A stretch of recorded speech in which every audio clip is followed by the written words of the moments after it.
Welcome to The Explainer. Today, we're diving into a framework that lays out exactly how a democracy can be taken apart piece by piece from the inside. We're drawing from the source material, the Authoritarian Playbook. Right off the bat, the source hits us with this really powerful idea. It's saying that democratic collapse isn't some big, dramatic overnight event. Instead, it's a slow burn, a gradual erosion that happens step by step. And because it happens so quietly, in plain sight, it can be incredibly hard to recognize until it's almost too late. All right, so let's get into the playbook itself. We're going to walk through 4 distinct phases, starting with the psychological game and ending with the final power grab. And then we'll wrap up with the source's most important takeaway. So first up, what exactly is this authoritarian playbook that the source keeps talking about? Well, it turns out it's a surprisingly consistent strategy we see time and again. It's laid out as this methodical 4-phase process. And here's the key. The whole point is to hollow out democracy from the inside. You keep the outward appearance, things like elections and courts, they still exist, but their real purpose is gone. And this is a great illustration of how things escalate. The source shows how it all starts with something you can't even touch, our trust. Then it moves to the actual machinery of the state, then to controlling people directly, and finally, to making sure that control can never be challenged. Okay, let's look at phase 1. This is all about the psychological game. Before you can change any institutions, you first have to destabilize the very idea of truth and legitimacy. Now, this is absolutely crucial. The goal isn't to get you to believe a specific lie. It's to make you so confused and cynical that you give up on the idea of truth altogether. When nobody knows what to believe, that's when a strong leader can step in and say, I am your reality. So how do they do it? This slide breaks down the tactics. The source points to a 3-part strategy. First, you just flood the zone with so much disinformation that it muddies the waters. Second, you attack the press, the referees, to get rid of any trusted source of scrutiny. And third, you start claiming elections are rigged before they even happen. The goal of all of this? To make sure the public trusts nobody but the leader. Okay, so once public trust is shaky, the playbook shifts gears. It moves from targeting our minds to targeting the actual machinery of the state. The institutions that are supposed to be the guardrails for our democracy. This table lays it out so clearly. See, the playbook isn't about just abolishing the courts or the military. It's much more subtle. You keep the names, you keep the buildings, but you replace their independent function with loyalty. You put your people in charge.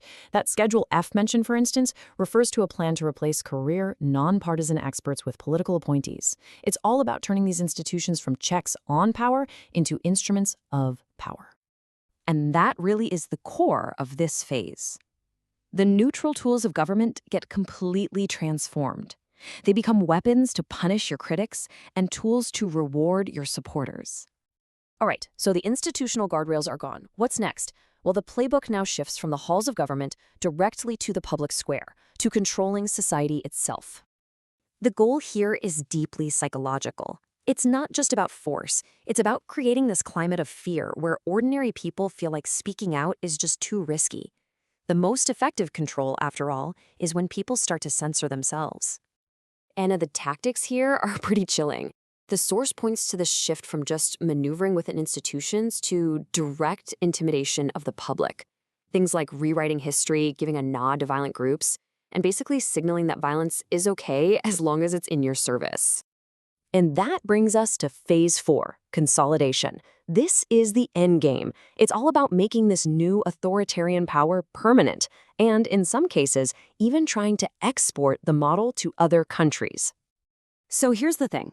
At this stage, the leader wants to lock in their control so that any kind of democratic reversal is pretty much impossible. The system gets rigged to make sure the ruler just can't lose. As you can see on this slide, the final act is just about removing any and all remaining constraints.